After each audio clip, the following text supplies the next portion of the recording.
Hey, what's going on, guys? Welcome back to another video. In the next few collection of videos, we're going to be talking about the tools at the top here. So we've got our spot removal, our red eye correction, our gradient filter, our eclipse filter, and our magic wand tool. So we're going to be going over what each of these do in sequence. And by the end of it, you'll be able to use and manipulate these tools to your liking and adjust what you need in your image. So our first tool here is our spot removal tool. So we're just going to be clicking on this one here. Now this works very similar to the spot removal inside Photoshop, where you can see I'm just using my mouse scroll wheel to make it bigger and smaller. But we're just going to zoom in here. Okay, maybe not this much. No, 200%. Whoa. Okay, let's go 66%. Okay. And normally I'd use this to kind of correct some blemishes on faces and portraits, but I don't really have anything good for that. So what I'm going to be using it for is showing you how you can clean up an image. So we're going to clean up this sidewalk here. So essentially what we're just going to do is click over top of this, and you'll see a little white dot. And when you unclick, it's going to create another dot or another sampled area. And this is where it's going to be patching this location from. So it's going to be sampling from here. Now you can, of course, drag this around and you can see how it's sampling from different areas. Now for a spot like this, you're obviously going to want to line it up and sample another cracked area. But at the top here, you've got a couple options. You can either do clone or heal. So heal means it's going to sample this area and do what it can to just correct that spot. As clone is going to directly duplicate. So you can see if we come over a thicker area, it's going to directly duplicate what we have here and move it here. So you can think of clone as a direct copy, as heal is more of an algorithmic mending, where it's just going to try and heal up that small object. So they both, to each their own, have their own abilities. But personally, I use heal quite a bit because I think clone can sometimes add a little bit too much of a sort of patterned look to some things. But underneath that, we have our size, which of course is just this.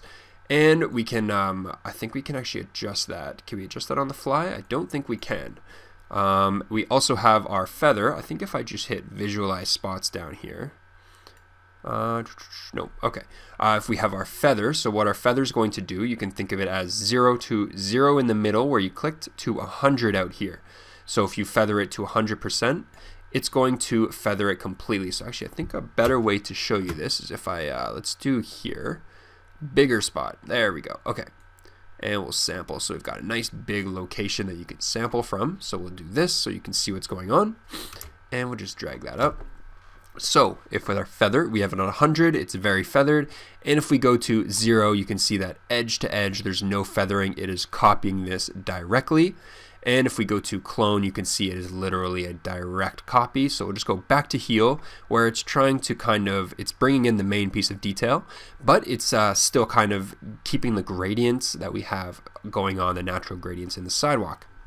So with our feather, this is something you're going to want to keep relatively feathered for depending on your area. And we have opacity, which is rather straightforward. Obviously, this is going to increase or decrease the strength of the effect. So with that said, we can just right click on this and we can delete it. So we're just going to be cleaning up this image. So I'm just going to show you kind of really quickly what I do. Again, using my scroll wheel on my mouse, we'll click here, get rid of that cigarette, click here, get rid of that as well. And you'll notice that Lightroom will automatically try and sample an area that looks similar. So if we come over here and grab like this spot here, it's going to sample an area, in this sort of tile. But if we come over and grab a cracked spot here, it's going to do its best to try and sample another cracked area to fill that in. So very useful tool here. We can use it, of course, anywhere in our image. Now, as you accumulate different spot removals around your image, so if I just go to fit, as you accumulate more and more and more of these, you will notice a potential slowdown in your computer. Now that is one thing that differentiates big time from Lightroom and Photoshop. Photoshop is able to handle these modifications much quicker and less intensively as Lightroom is. As you start stacking things, especially if you get into the magic wand, the adjustment brush here, as you start stacking things, it's going to progressively get slower and slower, and it'll take longer and longer for it to process the action. So just keep that in mind. Right now it's pretty quick, but you can actually kind of already notice it as I'm doing this. It's taking half a second longer, a little bit longer to just kind of process what I'm asking it to do. So that's pretty much it for the spot removal tool. Rather straightforward. Next we have the red eye tool. Now I don't actually have an image that will best display this, because this is a huge problem mainly on mobile shots, especially if you're using a flash or if you're doing club photography. You'll notice a lot that when you take a photo of people with the flash, their eyes will kind of glow red. Now the idea behind the red eye filter is it actually corrects that. So what we can actually do is show you might even be able to show you an example here with one of these headlights. So let's try it. We're going to grab our red eye correction, and we're going to hit it right here. And just drag that like this, so you can kind of see what it's doing. It's basically taking the red and it's saying we don't want that to be red anymore. And you can also have a couple sizes here, like our pupil size. You can make it smaller or bigger within your selection, as well as your darkening if you would think it's needs to be more intense or less intense. And you can see it's kind of just ripping the red out and just trying to normalize the colors and if you do this right on a pupil of an eye, it will try and bring back the color that was naturally on the eye. Now that's under red eye. Now we also have a setting called pet eye, which personally I don't use. Honestly, I'm not 100% sure what this does. It does kind of lock a couple features. Add catch light. So it is,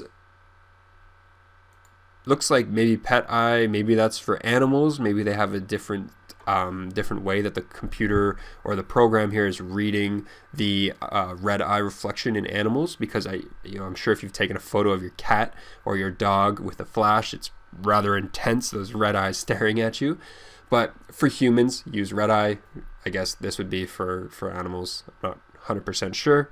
Feel free to correct me if I'm wrong. But yeah, that's pretty much it for our red eye correction. Rather straightforward tool. If you're using a professional camera, you probably won't have to use this too much, even if you are doing club photography.